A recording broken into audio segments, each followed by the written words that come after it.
coffee with Andy. Good morning, my people. This is just a coffee with Andy because Tracy's down in the bunk. I think she's still hiding from the weather. The noise of the wind just drives her nuts. She says she is educating children today. I'm doing the same thing, but probably not being the best influence. We are in Belhaven, which is right now one of my favorite places in the world. Not for the fact that there's anything in town. The online reviews for Belhaven, well, first of all, Tracy's family came to Belhaven when she was a teenager, and they had this oddity museum downtown with a flea circus and just stuff collecting dust in this. It looks like an old church building.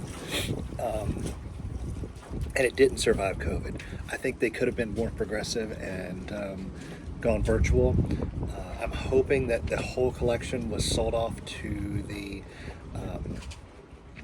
Unique Art, Contemporary Art Museum in Baltimore, but I'm not thinking so. Although the fart machine could have come from Belhaven and gone to Baltimore, but that's another story.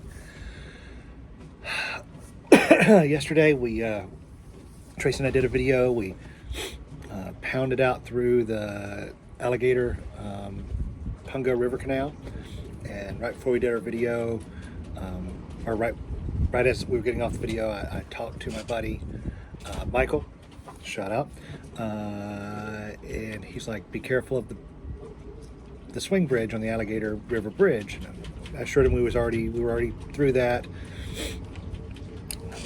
It's like, these winds are kicking up. They're probably 35 knots. But we don't really have a way to check that. And I think in Charleston they were getting 30 knot winds.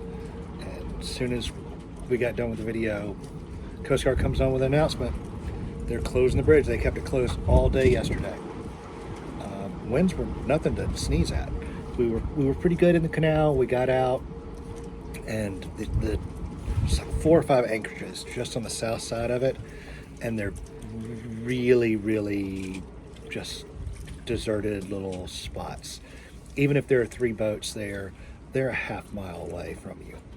So it's beautiful, but it didn't have the protection we needed from the wind. They were white capping up against the shore. So we just turned down the river and let the waves and wind pound us on our backs.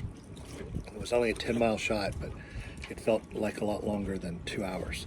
I'll do a little excerpt video right up here of what some of those waves looked like on our stern. That sound means we're out of water. We'll have to work on that in just a minute. Just go turn off the water pump. Water pressure. So we coasted into Belhaven. We're officially out of water. I have some emergency water in the locker, and then we do have bottled water, of course. There are 2 fuel docks in town, and one of them's not listening to their radio, or when you try to call their number, they text you that they can't talk right now, and it doesn't show a lot of depth. I just want to make sure that there's somebody there and they can take care of us and fill us up, and we can fill up with water while we're there. There's a free town dock, which has space for 4 boats. And just look behind me, they're still there. They had a free spot, and when we were in our anchorage yesterday, I think we mentioned it. There was a couple on an older leopard that pounded out past us and then got up in the canal, and they threw up their jib, and they were flying. Of course, when they got out in the Pungo River and it was really gusting over 35 knots, they put down the jib, except for when they turned to come up into Belhaven, they put it back up. But they beat us to the only spot left in the free docks. The marina says that all their stuff that could accommodate us is full up right now, and they can only fill up fuel if you're at their marina. So he said they're booked up through the weekend, people hiding from the storm. So we're just wanting to top off with fuel, top off with water.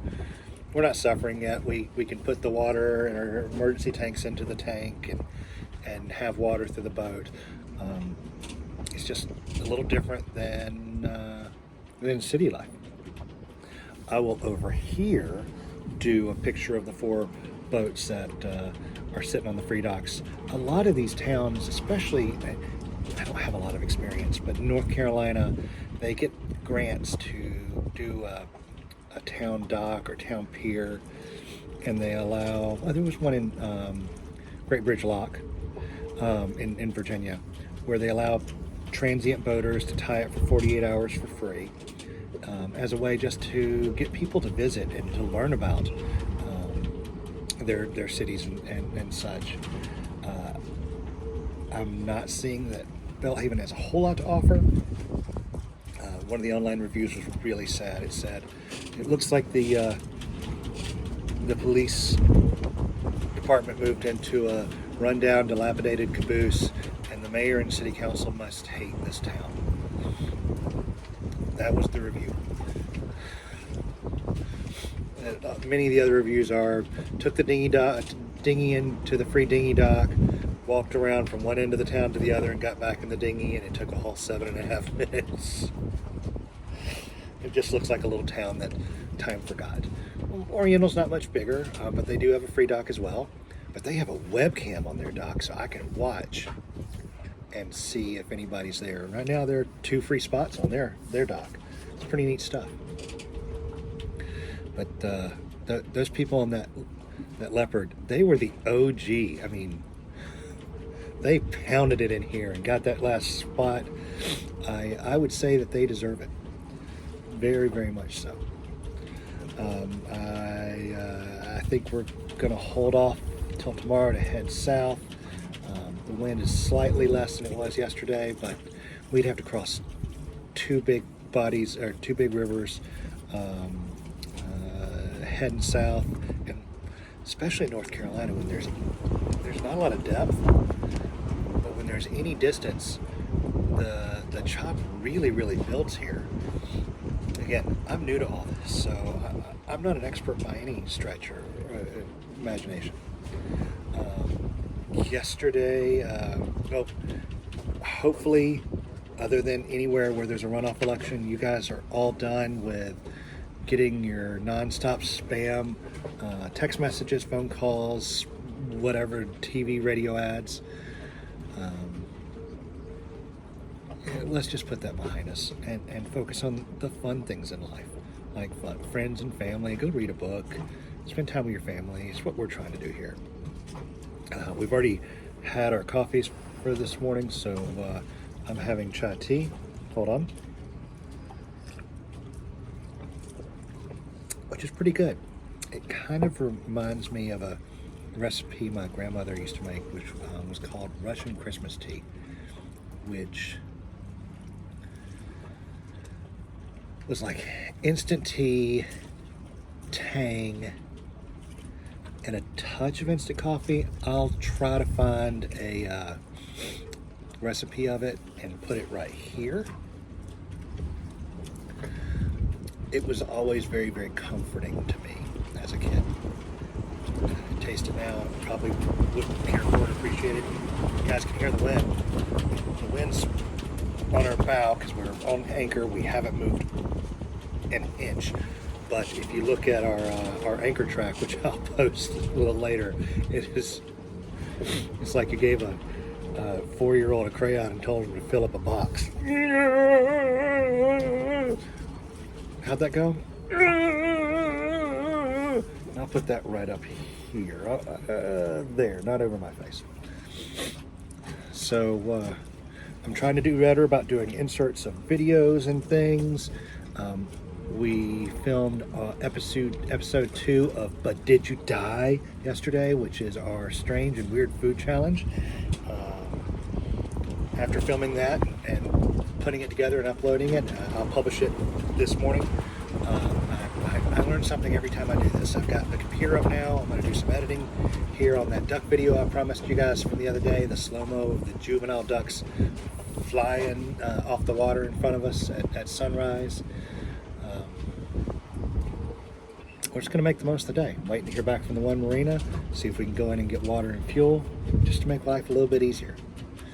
And I think that's going to wrap it up for today. I'm going to cut this one off right at about 10 minutes. And I love you guys. Please spay and neuter your pets, and we'll talk soon. Bye.